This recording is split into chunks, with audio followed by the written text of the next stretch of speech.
चलो देखिए, तो हम पढ़ रहे थे सत्ता में साझेदारी की कार्य प्रणाली।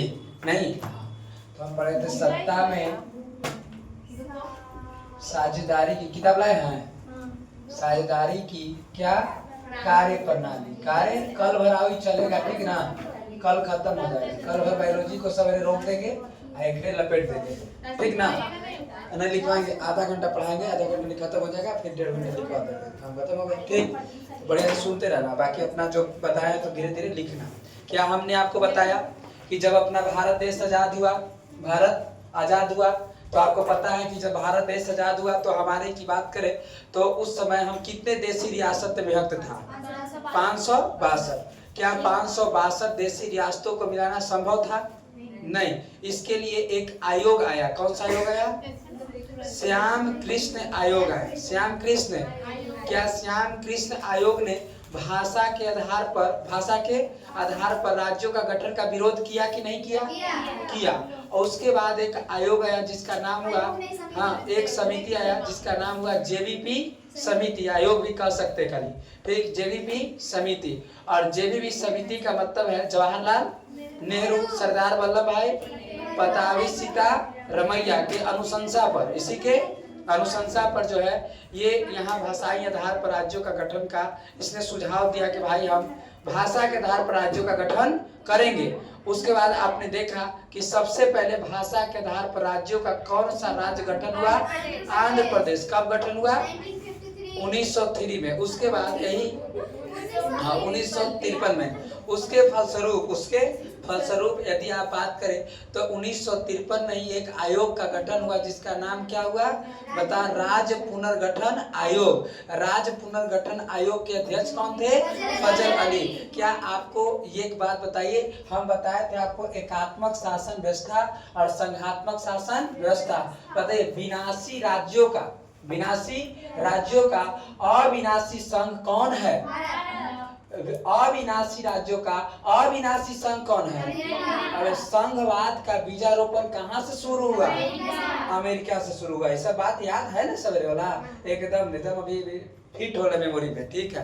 नेक्स्ट थोड़ी सी आगे बात करें तो बताइए कि केंद्र सरकार और राज्य सरकार में यदि लड़ाई हो जाए तो इसकी समाधान कौन करेगा?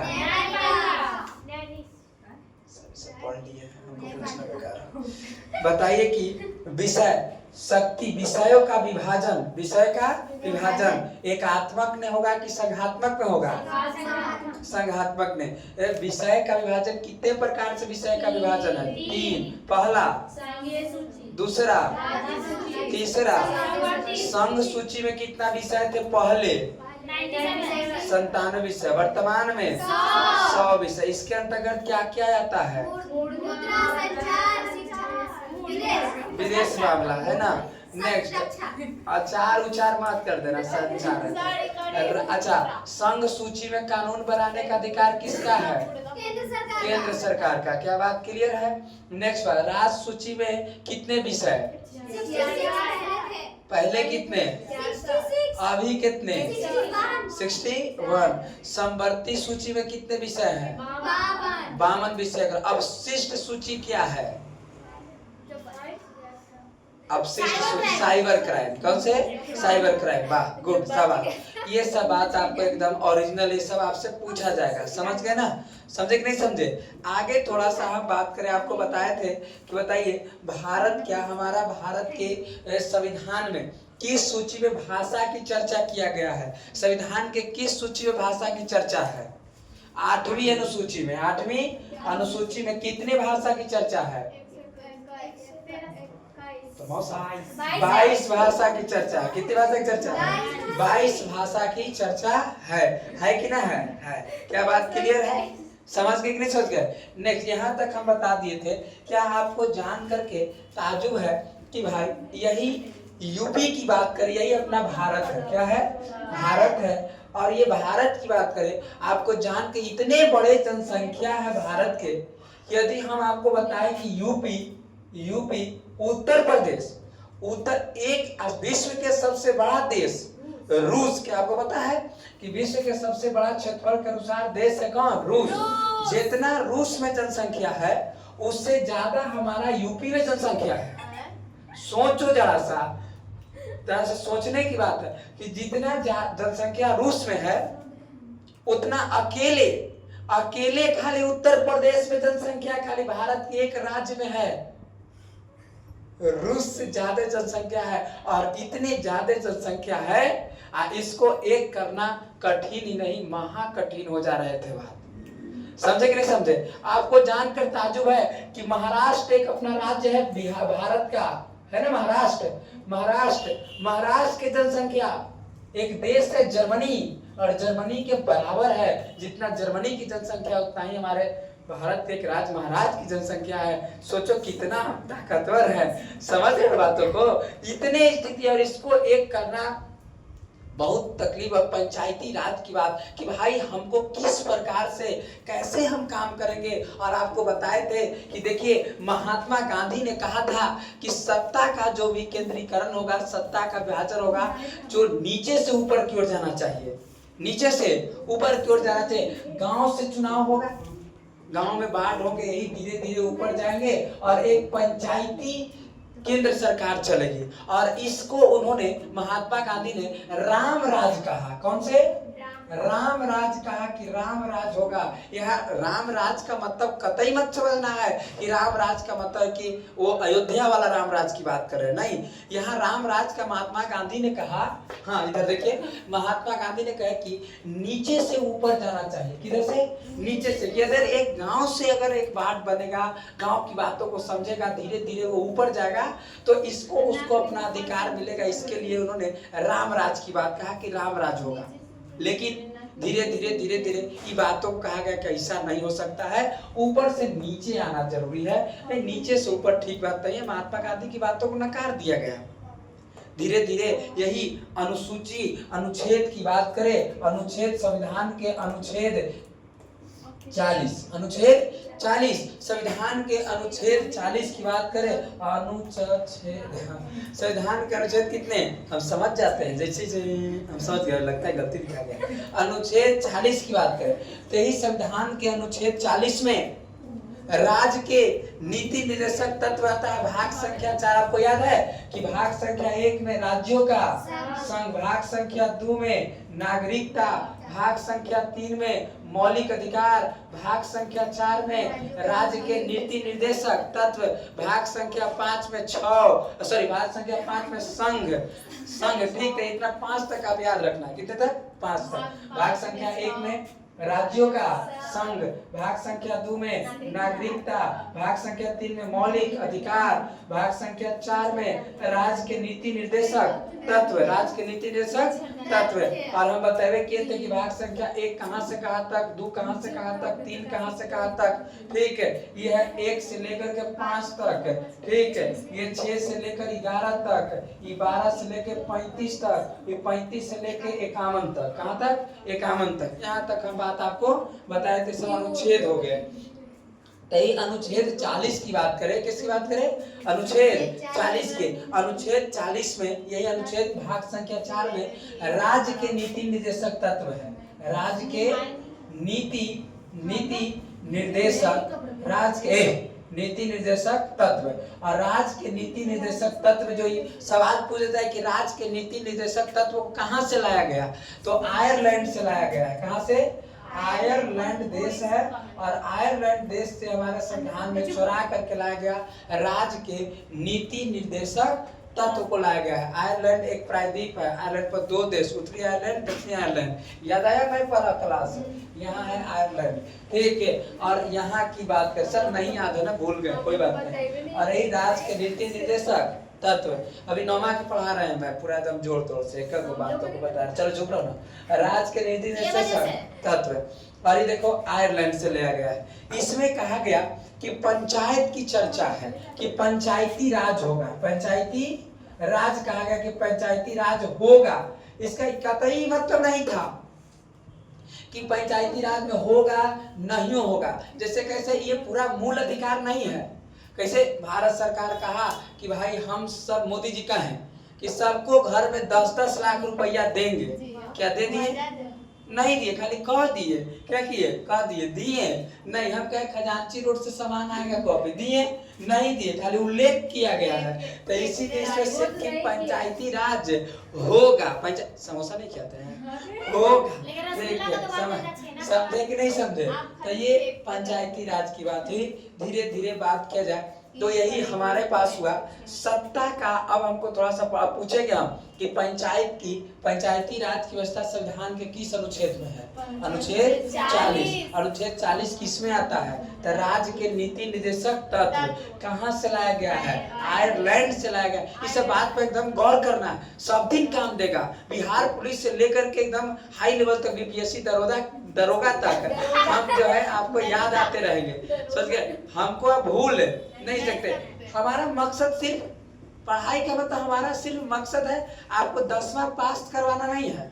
10वां पास करवाना रहता तो 1 महीना पहले बुलाते 10वां पास करवाते थे। हमारा सिर्फ मकसद है कि हमारा सिर्फ मकसद है कि बच्चे के अंदर पैसा कैसे कमाए, उसके लिए पढ़ाई होना जरूरी है। क्योंकि दुनिया के अंदर आप पढ़ रहे काहे ला?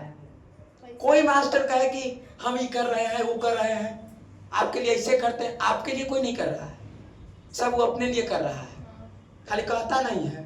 ठीक, हम पढ़ा रहे हैं तो पैसे के लिए पढ़ा रहे हैं। कभी मत समझना कि सर समाज सेवा करें ना, वो सब कोई बात नहीं है, सब पैसा के लिए करते हैं। आप भी पढ़ रहे हैं तो पैसे के लिए पढ़ रहे हैं। क्या पढ़ जाएंगे तो कल अच्छा नौकरी हो जाएगा ना, तो एकदम ठीक से कमाएंगे घर से बैठल बैठल। जैसे देखो अभी हम सूते रहते हैं, कोई दिक्कत है हमको? सूते रहते हैं, आपको पढ़ा के कहे जल्दी से पढ़ गया तो क्या दिक्कत है?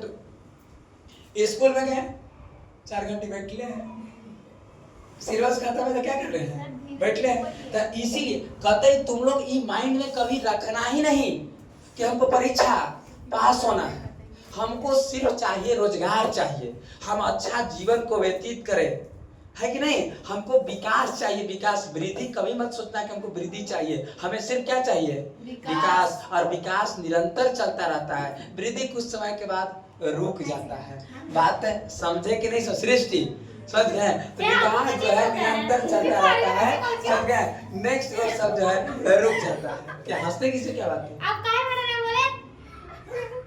तो इधर मैं देखे तो निधि के ही बोल सकते थे, इसमें क्या दिक्कत है? नहीं, थोड़ा सा आगे बढ़ जाते हैं, समझ गए? तो अब बताइए पंचायती राज की चर्चा संविधान के किस अनुच्छेद में? 40 में है। और ये अनुच्छेद 40 किस में आता है? तो भाग संख्या, अगर खखोल के पूछते कि किस भाग में पंचायती राज की चर्चा है, भाग संख्या 4 में। भाग संख्या 4 में है क्या? राज्य के नीति निर्देशक तत्व है। कहाँ से लाया गया? आयरलैंड से। इसमें किसकी चर्चा है? पंचायती राज की चर्चा हो गया। एकदम। ये क्या क्वेश्चन छूटेंगे? नहीं छूटेंगे। कैसे हूँ? लेकिन मैट्रिक में खाली आपसे पूछेगा, उतना नहीं पूछेगा, सिर्फ पूछेगा पंचायती राज की चर्चा संविधान के किस अनुच्छेद में है? ऑप्शन नंबर सी पर आता है 40। समझ गए? हाँ, सीए पर आता है। ठीक, कुछ मैट्रिक को हम इतना जानते हैं कि हु क्वेश्चन मिला देते हैं। ठीक, हु क्वेश्चन हु ऑप्शन मिलता है। हाँ, ये सत्य है। ठीक, उसमें ये बातों को हमने देखे। लेकिन एक हुआ सत्ता का, कैसे इतने बड़े राज्य है, इतनी जनसंख्या है, इसको भाई आखिर कैसे चलाया जाएगा? इसको कैसे चलाया जाएगा? और इसके लिए एक आया शब्द सत्ता का विकेंद्रीकरण। सत्ता का विकेंद्रीकरण, इसको बेटा दे क्या नहीं उठा दे। देखिए कोई बात नहीं, सत्ता का किसका? सत्ता का विकेंद्रीकरण। सत्ता का क्या है? विकेंद्रीकरण। सत्ता का अब चुप रहो, सुनो बढ़िया से। सब सवाल पूछेगा कि सत्ता के विकेंद्रीकरण से आप क्या समझते हैं? सत्ता मतलब जानते हैं पावर, और विकेंद्रीकरण का मतलब होता है बांटना। सत्ता मतलब विकेंद्रीकरण का मतलब होता है बांटना। इसमें कहा गया कि केंद्र और राज्य सरकार की जो शक्ति होगी, केंद्र और राज्य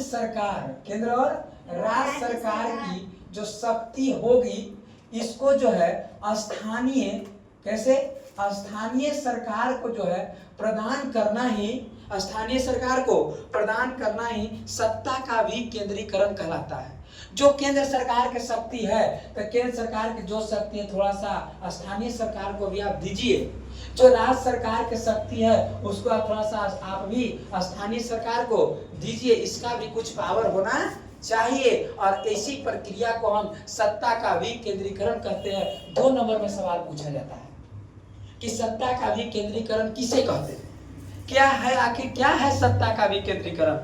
तो आप बड़ा सिंपल है कि सर केंद्र सरकार और राज्य सरकार की जो शक्ति होती है और इस शक्ति को स्थानीय सरकार में प्रदान करना ही सत्ता का विकेंद्रीकरण कहलाता है।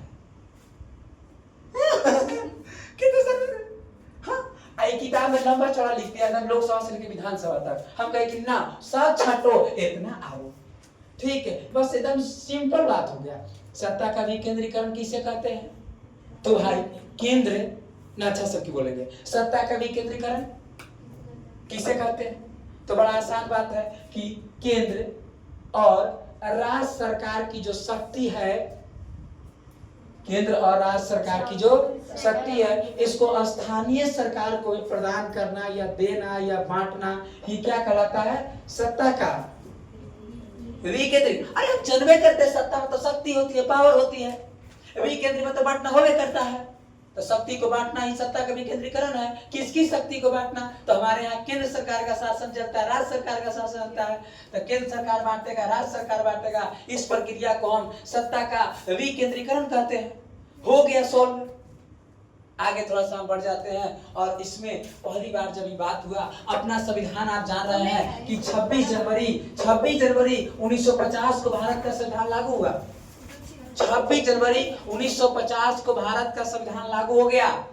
लागू होने के बाद यदि बात करें तो इसमें कहा गया कि कैसे आखिर सत्ता के विकेंद्रीकरण कैसे होगा, और क्या कुछ पंचायत स्तर पर कुछ होना चाहिए, कोई वैल्यू ही नहीं मिल रहे थे। और इसके लिए उस समय पंडित जवाहरलाल नेहरू थे, और उस समय बात करें कि एक 1957 में एक समिति आई, और उस समिति का नाम था बलवंत राय मेहता समिति।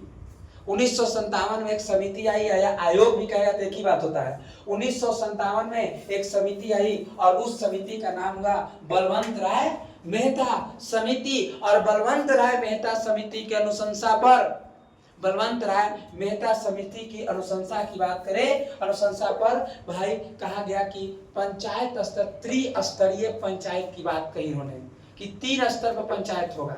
अब देखिए कैसे कैसे इसको मिटा दे, क्या कि लिखना है, रोक दो थोड़ा सा वीडियो को और लिखो थोड़ा सा कि भाई सत्ता का विकेंद्रीकरण पढ़ लिए। किसे कहते हैं सत्ता का विकेंद्रीकरण, किसे कहते हैं कि जब केंद्र और राज्य सरकार की शक्ति जो है, केंद्र और इतना तो रहता नहीं, तो जब केंद्र और राज्य सरकार की शक्ति, केंद्र नहीं आता लिखल का,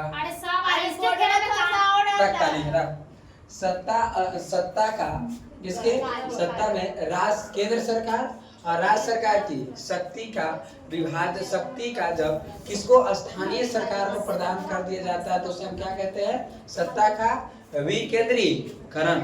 इस समय हुआ यही हम देखें कि 26 जनवरी, कितनी जनवरी, 26 जनवरी, सुनते रहना बढ़िया से, 26 जनवरी 1950 को, 26 जनवरी 1950 को भारत का संविधान क्या हो गया, लागू हो गया। जब लागू हुआ तो उस समय पंडित जवाहरलाल नेहरू थे। पंडित जवाहरलाल नेहरू क्या थे, प्रधानमंत्री थे। और इन्होंने एक बात हुआ कि एक समिति आया 1900, यहाँ से सवाल पूछा जाता है कि 1957 में एक समिति बना, जिस समिति का नाम था बलवंत राय मेहता समिति या कमेटी भी कहा जाता है। तो बलवंत राय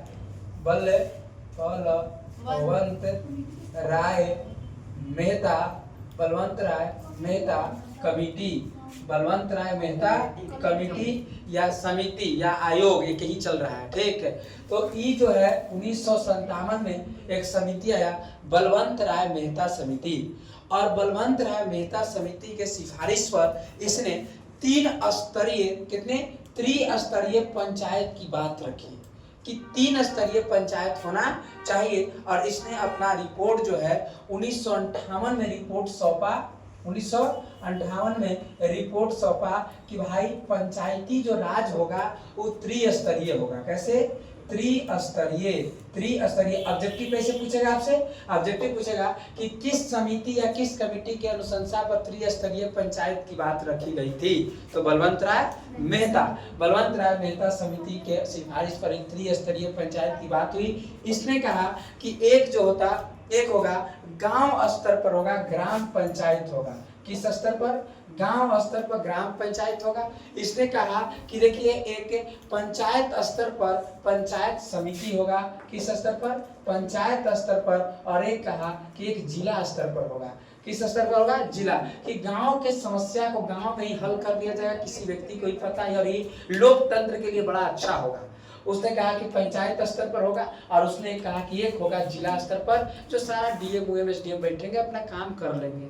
ये इसने कहा, लेकिन अभी इसको जो है मान्यता प्राप्त नहीं हुआ। संविधान में इसकी दर्जा नहीं दी गई, खाली बात कहा गया, अभी संसद से पास नहीं हुआ गया है। किस कमेटी ने कहा? बलवंत राय मेहता कमेटी ने। उसी समय यही बात हुआ कि तय जब बात हुआ तो 2 अक्टूबर की बात हुई। 2 अक्टूबर 1959 की बात है। 1959 की 2 अक्टूबर 1959 में ही एक राजस्थान के एक जिला है नागौर। कहाँ? नागौर। राजस्थान के एक जिला है नागौर। 4 बार पूछा गया इस सवाल को। 2 अक्टूबर गांधी जी के गांधी जयंती पर ही 2 अक्टूबर 1959 को राजस्थान के नागौर जिला में, कहा में? नागौर एक जिला है, राजस्थान के नागौर जिला है। और नागौर जिला में ही यहाँ पर बात किया जाए तो पंचायती राज चुनाव लागू कर दिया कि यहाँ पंचायती राज चुनाव होगा। पंचायती राज चुनाव बिना किसी संविधान में लिखित होले इसने कहा कि हमारे यहाँ लागू हो जाएगा, हमारे यहाँ पंचायती राज चुनाव होगा। और इसने पहले पूछा जाएगा कि किस जिला ने पहली बार पंचायती राज चुनाव लागू हो गया? तो राजस्थान के नागौर जिला। कब लागू हुआ? तो भाई 2 अक्टूबर 1959 में। बलवंत राय मेहता कमेटी कब आई? 1957 में। अपनी रिपोर्ट कब सौंपी? 1958 में। इसने क्या कहा? तो इसने कहा कि पंचायत त्रिस्तरीय पंचायत की बात की, गांव पंचायत और क्या? जिला। गांव पंचायत और जिला पंचायती की बात किया। और यही 2 अक्टूबर 1959 को राजस्थान के नागौर जिला में पंचायती राज बात को लागू कर दिया। हमारे क्या है? मुखिया चुनाएगा, एक मुखिया होगा। ठीक है, इसने बिना संविधान में लिखित कर दिया। धीरे धीरे बात बढ़ता गया। और ये फिर तमिलनाडु में भी, कहा में? तमिलनाडु में भी भाई, तमिलनाडु में 2 स्तरीय, कितने स्तरीय? 2 स्तरीय पंचायत की बात कर दिया कि हमारे यहाँ 2 स्तरीय पंचायत हमारे यहाँ भी चलेगा। त्रिस्तरीय हम नहीं करेंगे, हम कितने स्तरीय करेंगे? 2 स्तरीय। बंगाल में घुसिया गया। कौन? बंगाल में घुसिया गया। और ये कहा कि तू तो हम 4 रखो। 4 स्तरीय। कितना स्तरीय? 4 स्तरीय पंचायत की बात किया गया। देखते देखते सब कर रहा है। और ये फर्स्ट था। क्या था? फर्स्ट पंचायती पूछा जाएगा, एकदम बात पूछा जाएगा, एकदम फिक्स रखना है कि किस जिला में, किस राज्य के जिला में पहली बार पंचायती राज व्यवस्था लागू किया गया? तो राजस्थान के नागौर जिला में। कहा में? नागौर जिला ने पहली बार पंचायती राज व्यवस्था को लागू कर दिया। कौन से ऑप्शन नंबर में? ऑप्शन नंबर सी बी रहता है लगभग। ठीक है, ये रहता है। ठीक है, आगे थोड़ा सा बातों को बढ़। अब ऐसे ऑनलाइन में मत पूछना, मैं कहेगा कि लगता है कि सेटिंग का ही लगता है मास्टर। ठीक है, आगे थोड़ा सा हम बढ़ जाते हैं और देखते लेकिन अभी भी इसको मान्यता नहीं मिला। कह के चल गया कि ऐसा होना चाहिए था। क्या हुआ? नहीं। कहूँ कर लिया। लेकिन यही 1977 की बात है। 1977 की बात है कि एक समिति आया, अशोक मेहता समिति। कौन समिति? अशोक मेहता समिति। अशोक की बात करें, बोलो कहाँ? दोस्त अशोक मेहता कमिटी। और इसने कहा कि देखिए पंचायत स्तर नहीं, हम पंचायती स्तर 2 स्तरीय की बात करते हैं। कितने स्तरीय? दो स्तरीय पंचायत दो स्तरीय पंचायत की बात करते हैं। एक होगा जिला स्तर पर, किस स्तर पर? जिला स्तर पर, और एक होगा प्रखंड स्तर, इसी को ब्लॉक भी कहते हैं। एक जिला स्तर पर होगा और एक कैसे होगा? प्रखंड स्तर पर होगा। और उसके बाद धीरे धीरे तैयो यहाँ भी इसको मान्यता प्राप्त नहीं हुआ। आप पूछेंगे कि अशोक मेहता कमेटी कब आया? तो 1977 में, 1977। इसने कितने स्तरीय पंचायत की बात किया? दो स्तरीय, जिला स्तर पर जिला परिषद और प्रखंड स्तर पर प्रखंड या पंचायत स्तर पर पंचायत समिति की बात किया। इसने दो स्तरीय किया। बलवंत राय मेहता ने कितने स्तरीय किया? त्रिस्तरीय। इसने कितने स्तरीय? दो स्तरीय। क्या ये भी मान्यता प्राप्त कर दिया? नहीं हुआ। नेक्स्ट देखते ही देखते उस समय की बात करें तो राजीव गांधी थे। कौन थे? राजीव। इसीलिए पहले सुनना, पहले के जमाने में पापा हुआ से पूछना कि पहले 20-20 साल मुखिया रहता था। कोई सुने होंगे कि हम ओकर दादा जो थे 20-30 साल मुखिया रहते थे। इसलिए मुखिया रहते कि उस समय नियम ही नहीं था। गांव के बूढ़ा आदमी को मुखिया बना दिया जाता था। चल रहा कोई नियम कानून नहीं था कि 5 साल पर चुनाव होगा, कौन चुनाव करवाएगा, ये सब नियम नहीं था। संसद से पास नहीं था। बस खाली ऑटोमेटिक कोई गांव का मुखिया हो गया, बस वो चल रहा है, ना उसको पेमेंट मिलता था ना कुछ, उससे कोई मतलब नहीं, खाली गांव के समाज के भलाई कर रहा है। यही कहा जाता था कि 20 साल 25 साल 30 साल मुखिया रहे हो। ठीक, अब तो रह के दिखावे ना। अब तो कोई के बहुमत नहीं मिल रहा है। ठीक, यहाँ तो प्रधानमंत्री बनने के लिए गठबंधन करे पड़ रहा है, क्योंकि बहुमत मिल रहा है, संपूर्ण नहीं मिल रहा है। मुखिया भी तो गोड़ हाथ पड़े पर हमरे वोट दी है का। अब यहाँ चुनाव हुई था तो उस समय ऐसा बात हुआ था। इसीलिए कोई 30 साल 25-30 साल मुखिया रहा था, क्योंकि नियम नहीं कानून नहीं था। धीरे धीरे सब कहा। अब इस देखो 1977 तक इसी चल रहा था, ऑटोमेटिक मुखिया बन रहा है धीरे धीरे। यही उस समय की बात करें, राजीव गांधी एक आए और राजीव गांधी प्रधानमंत्री थे। और राजीव गांधी की बात करें, किसकी? राजीव गांधी हाँ मर गए हैं, तो अभी उतना की बात नहीं है। 1986 में इन्होंने 1991 में मरे हैं, 86 में जिंदा है। उन्हें कितना कॉमन सेंस है सर। तुम मरला दिन वो पहले वाला बात में बताई थी। नेक्स्ट बात की अगर बात करें, पूरा बात तो सुने तो कर लेंगे। कभी कभी लगता है ना कि लाइफ में हम ज्यादा ही पढ़ा देते हैं। 1986 में राजीव गांधी जो है, इन्होंने कहा कि देखिए हम एक समिति लाते हैं, और इन्हें समिति लाया जिसका नाम हुआ सिंधवी समिति। कौन समिति? सिंधवी समिति आया। कब आया? 1900 खाली समिति आ रहा है ना, 1986 में। लेकिन आज एक चेला हमारा था 20 में 20 नंबर लाया। आदर्श नहीं, काबिले तारीफ की बात है। आदर्श को जितना तारीफ करे कम ही हो रहा है, क्योंकि मैथ में पहली बार 20 में 20 नंबर लाया। लड़का था वो, क्या था? लड़का। उसका नाम क्या है? आदर्श है। आदर्श ने ठीक ना 20 में 20 नंबर लाया। ठीक है, उसको जो है मेडल से सम्मानित किए हम। ठीक है, हाँ आगे थोड़ा सा समोसा खिलाएं, पूरे तरह का एकदम खुश रहो तुम। सीखो उससे कुछ सीखो, उसको जा करके गोड़ हाथ धो करके पियो तुम। ठीक है, सवेरे शाम उठ करके एकदम दंडवत प्रणाम करो, ऐसे करके। ठीक है, तब ज्ञान की प्राप्ति तरह कुछ मिलेगा। हो ना दांत तो सब जम जाएगा, ऐसे करके ऐसे आगे बढ़ जाता है।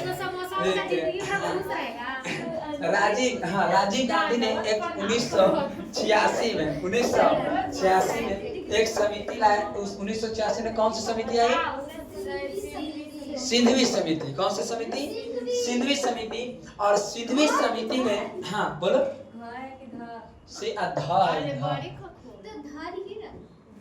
सिंधवी समिति। और सिंधवी समिति ने कहा कि भाई त्रिस्तरीय पंचायत होना चाहिए। कितने स्तरीय? त्रिस्तरीय पंचायत। जिसने बलवंत राय मेहता समिति के सही ठहराया कि यही ठीक आदमी है, क्या है, यही ठीक था। और इसने कहा कि त्रिस्तरीय, और इन्होंने कहा कि हम जो है इसको संवैधानिक मान्यता देंगे। कैसे? संविधान में चलेंगे। और संवैधानिक मान्यता की बात क्या कि संविधान में हम इसको ले चलेंगे, लोकसभा राज्यसभा में ले चलेंगे और इसको संवैधानिक मान्यता प्राप्त करवाएंगे। ये कौन कह रहे हैं? राजीव गांधी ने। लेकिन इन्होंने उस समय इन्होंने किया 64वां संविधान संशोधन। 64वां संविधान संशोधन। और 64वां संविधान संशोधन में यही 64वां संविधान संशोधन 1989 में 1989 64वां संविधान संशोधन 1989 ने इन्होंने लोकसभा में इनका बहुमत था, कहां में? लोकसभा में इनका बहुमत था। लोकसभा इन्होंने पास करवा दिया कि इनको पंचायती राज संवैधानिक मान्यता प्राप्त कर दिया सिंधवी समिति पर त्रिस्तरीय। लेकिन राज्यसभा की बात आया तो राज्यसभा में, किस सभा में? राज्यसभा ने बहुमत न होने पर पास नहीं करवा पाए और मान्यता नहीं मिला, फिर से मान्यता नहीं मिला। बेचारा राजीव गांधी कहे कि अब तो हमसे नहीं होगा। उस समय एक लगले एक कमेटी आया, थुंगन कमेटी। कौन सी कमेटी? थुंगन कमेटी, फुकल कमेटी नहीं, थुंगन कमेटी हम कर रहे हैं। 1988 में 1988 में एक कमेटी आया। देखो 2 जीरो है, 8 का 1988 थुंगन समिति, थुंगन समिति। और थुंगन समिति ने भी कहा कि भाई त्रिस्तरीय इन्हीं को सिफारिश को कहा, लेकिन ये भी बहुमत को पास नहीं करा पाए और बात ऐसे ही रह गया। लग रहा है कि अब मान्यता नहीं मिलेगा का संविधान में। लेकिन बात ऐसा हुआ कि यही उस समय की बात करें, एक आया एक व्यक्ति है जिनका नाम है पीवी नरसिम्हा राव। पीवी नरसिम्हा राव, और पीवी नरसिम्हा राव प्रधानमंत्री है। आज वाला क्लास नहीं आया तो उसको बड़ा तकलीफ की बात हो जाएगी। पीवी नरसिम्हा राव, और पीवी नरसिम्हा राव यही कहे कि पीवी नरसिम्हा राव जब आए, कौन? पीवी नरसिम्हा राव ये प्रधानमंत्री हुए भारत के, ठीक। और यही पीवी नरसिम्हा राव ने यही कौन से सिंधवी समिति, कौन समिति? सिंधवी समिति और सिंधवी समिति या प्लस कौन से? थुंगन, ये दोनों को सपोर्ट दिए, कहे कि नहीं दोनों ठीक है, त्रिस्तरीय पंचायत होगा। और इन्होंने 73वां संविधान संशोधन 1992, 73वां संविधान संशोधन 1900, देखो 73वां को लिख दिए तो समझ गए ना। 73वां संविधान संशोधन 1992 में इन्होंने पंचायती राज व्यवस्था को संविधान में मान्यता प्राप्त करवा दिए कि अब, और उस दिन से संविधान में ये पंचायती राज को आज पंचायती राज को मान्यता प्राप्त हो चुका है। और ये देखो ये कौन करवाने का काम किए? तो ये पीवी नरसिम्हा राव। कब की बात है? तो 1992 में। केवा संविधान संशोधन? सवाल पूछेगा आपसे ऑब्जेक्टिव कि किस संविधान संशोधन के तहत पंचायती राज व्यवस्था का उल्लेख है, ठीक है। तो 73वां संविधान संशोधन 1992 ने संवैधानिक मान्यता प्राप्त हो गया कि अब पंचायत में त्रिस्तरीय पंचायत की मान्यता कि अब ग्राम स्तर पर ग्राम पंचायत होगा, प्रखंड स्तर पर पंचायत समिति होगा और जिला स्तर पर जिला परिषद होगा, और इसकी मान्यता प्राप्त हो गई। धीरे से फिर से एक बार बढ़िया से सुन लीजिए, ठीक। और इसकी चर्चा की बात करें तो 11वीं अनुसूची, 11वीं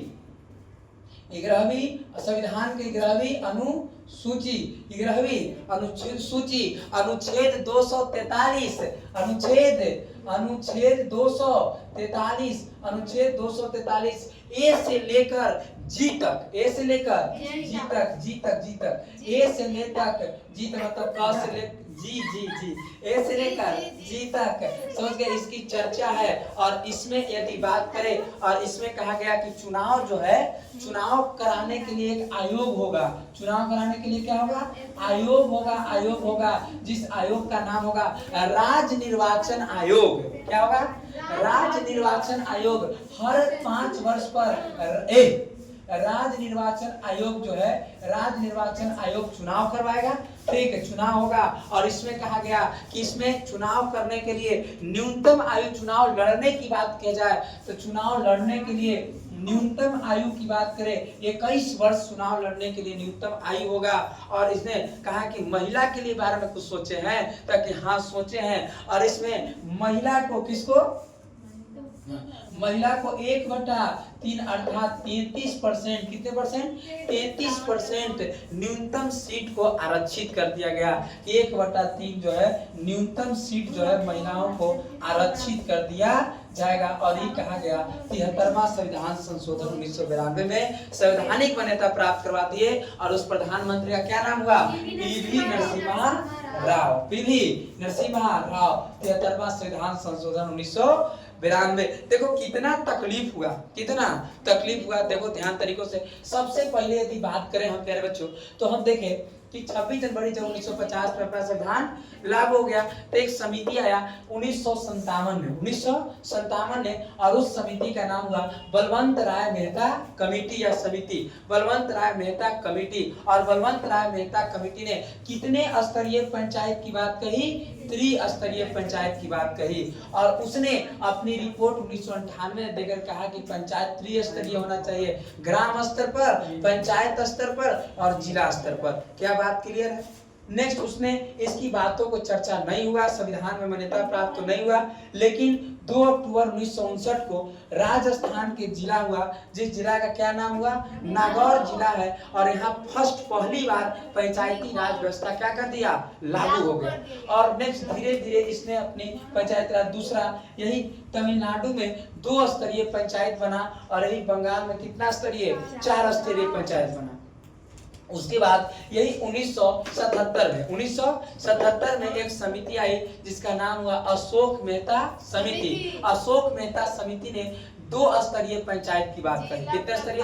2 स्तरीय, जिला स्तर पर और प्रखंड स्तर पर। और उसके बाद राजीव गांधी के नेतृत्व में एक 1986 में समिति बनी, जिस समिति का नाम हुआ सिंधवी समिति। कौन समिति? सिंधवी समिति। और सिंधवी समिति ने कहा कि त्रिस्तरीय पंचायत होगा। कितना स्तरीय? त्रिस्तरीय। और इसने कहा कि हम इसके लिए संवैधानिक मान्यता प्राप्त करेंगे।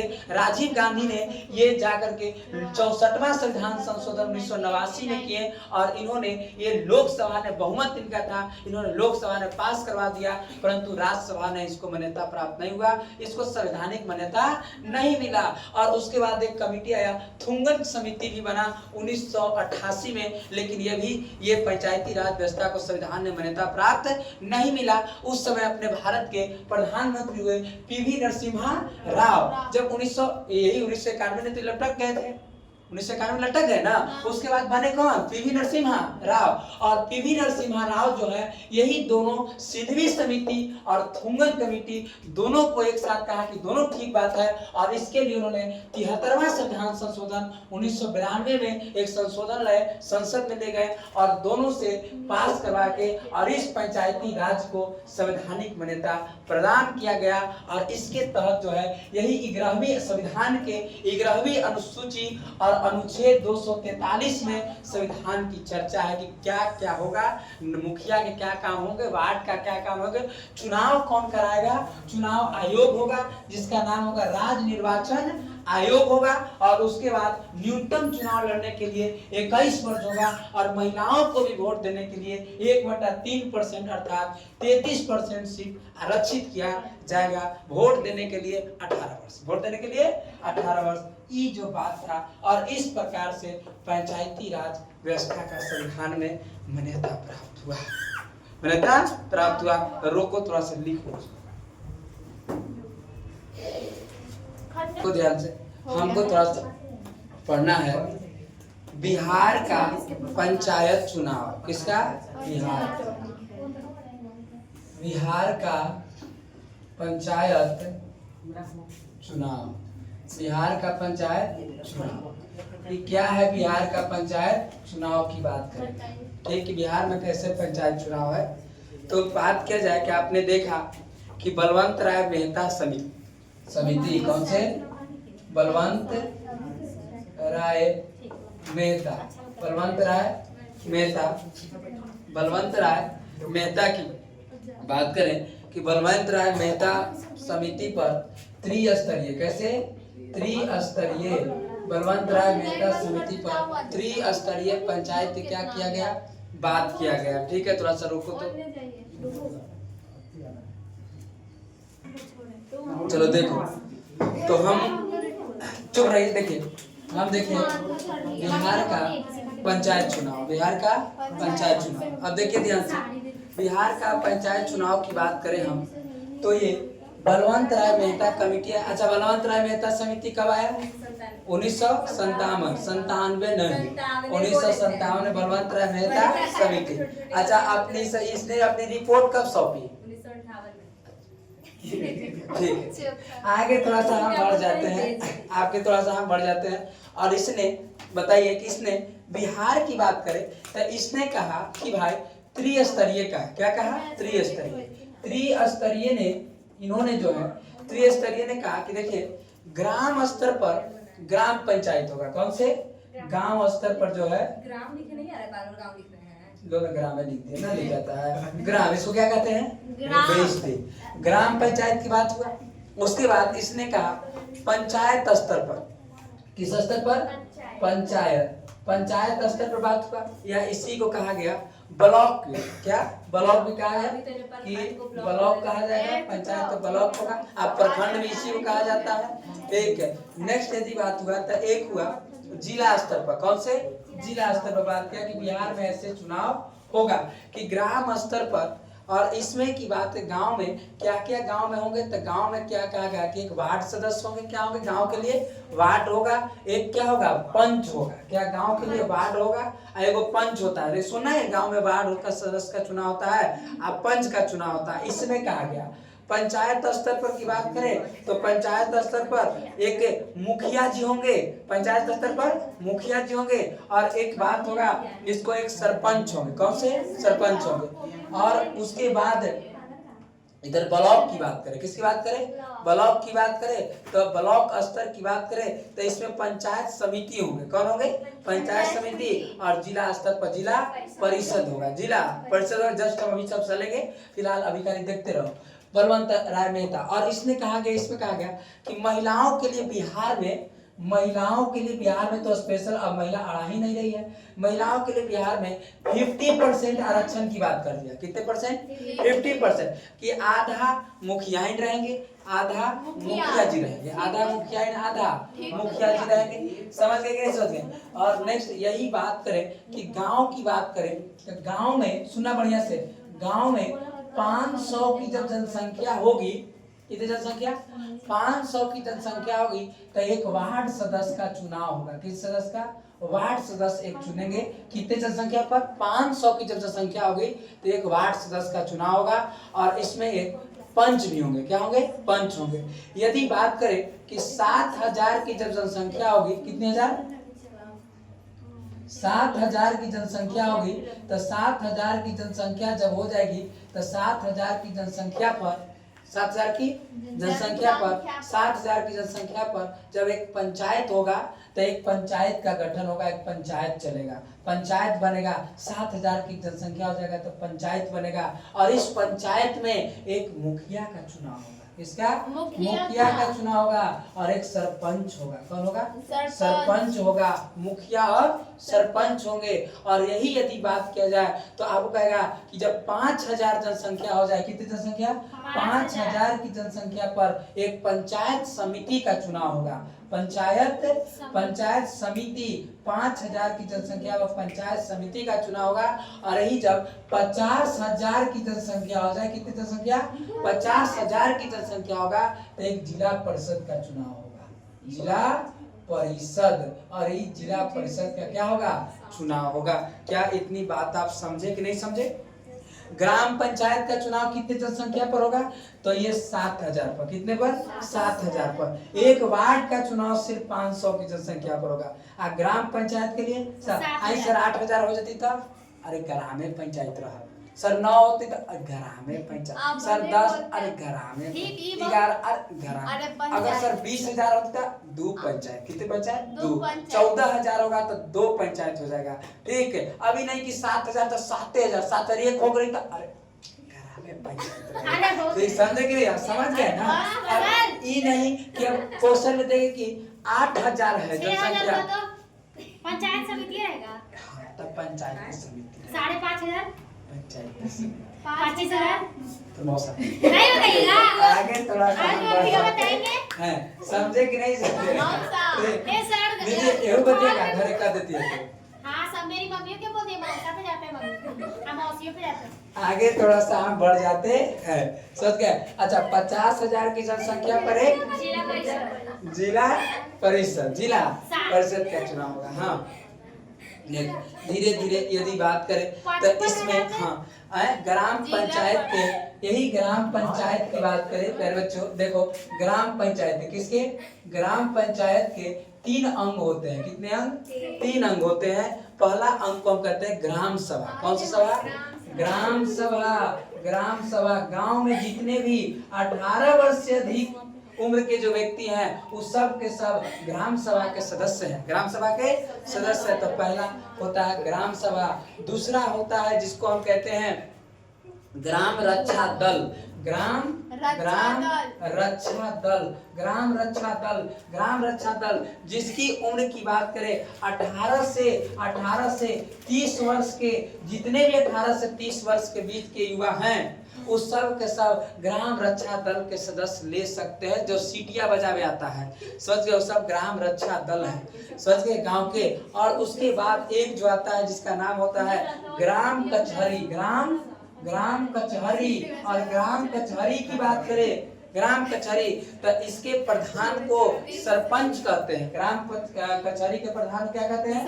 सरपंच कहते हैं। सरपंच कहते हैं। और इसको ही न्याय मित्र के नाम से जाना जाता है। यहाँ पर 10,000, कितने हजार? 10,000 तक के मामले की सुनवाई होगी। और इसको सहायता प्रदान करने के लिए एक न्याय मित्र भी होते हैं जो सरकारी होते हैं, कुछ कानून के जानकार भी होते हैं। तो इतनी बातों को हमने आपको पढ़ाया। ये सब को अगर मुखिया को सहायता प्रदान करने के लिए एक वीडियो भी होता है, ठीक, जिसको पंचायत सचिव के नाम से जाना जाता है। और इस सब जो है वार्ड सदस्य मुखिया इस सब अपना त्याग पत्र किसको देंगे? त्याग पर मन है कि हम मुखिया जीत गए, अब हमको त्याग दे, हमको इंटरेस्ट नहीं है, मुखिया से त्याग देते हैं। तो इसके लिए यदि बात करें हम तो इसके जिला निर्वाचन पदाधिकारी, जिला निर्वाचन पदाधिकारी, जिला निर्वाचन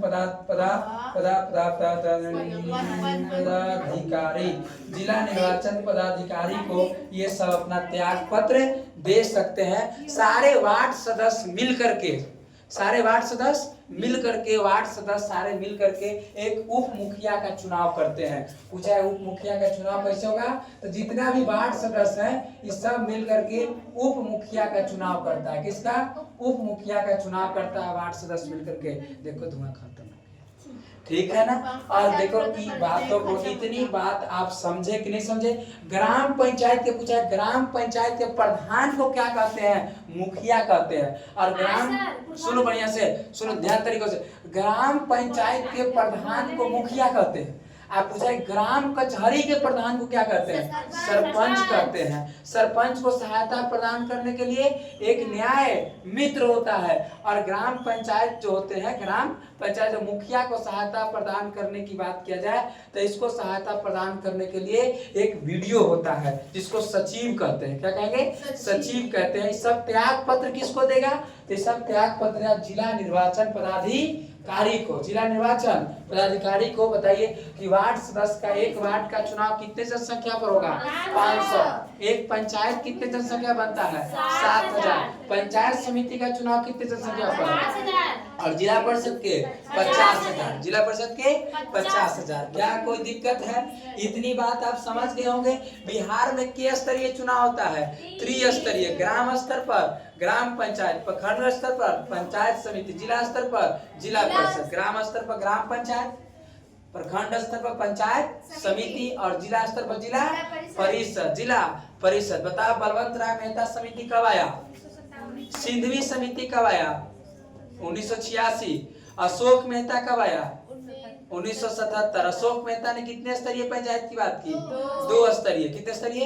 2 स्तरीय। अब एकदम ईमानदारी से अच्छा से हम सिर्फ पूछेंगे, आप सिर्फ बताइएगा, बढ़िया से सुनना। आज जिसको ना आया तो चुपचाप रह जाना, जिसको आएगा वही सिर्फ बोलेगा। बीच में वीडियो खराब नहीं होना चाहिए, ठीक? इतनी अपलोड करेंगे, समझ गए नहीं? नेक्स्ट है, हाँ बताइए कि भाई बलवंत राय मेहता समिति कब आया? 1957। कितने स्तरीय पंचायत की बात की?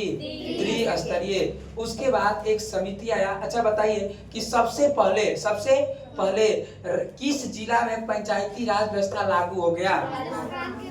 राजस्थान के नागौर जिला में। 2 स्तरीय पंचायती राज व्यवस्था कहाँ लागू हुआ? तमिलनाडु में। 4 स्तरीय। उसके बाद एक 1977 में एक समिति आई, उस समिति का क्या नाम हुआ? अशोक मेहता कमेटी। इसने कितने स्तरीय की बात की? 2 स्तरीय। राजीव गांधी ने कौन सी समिति लाए? कब लाए?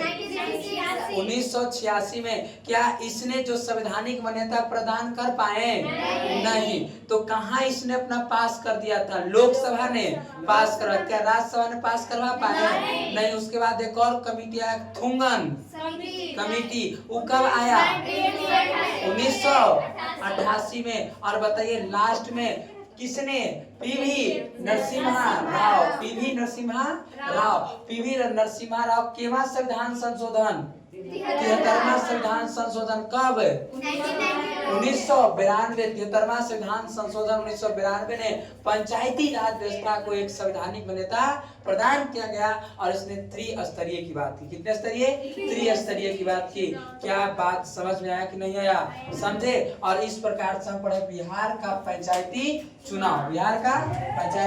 चुनाव। हमको लगता है कि क्लियर हो गया होगा। अब खाली लिखवाएंगे। क्या करेंगे? लिखवाएंगे। कल एक क्लास अभी और चलेगा, कल सवेरे चला देंगे 1.5 घंटा का क्लास। कल 8 बजे पक्का आ जाइएगा, हम भी 8 बजे पक्का आ जाएंगे। ठीक, 8 से 10 हो जाएगा। ठीक, ना तो 8 बजे आ रहे 8 बजे बोल देते तो 8 बजे पहुंच जा रहा है। ठीक है, अभी तो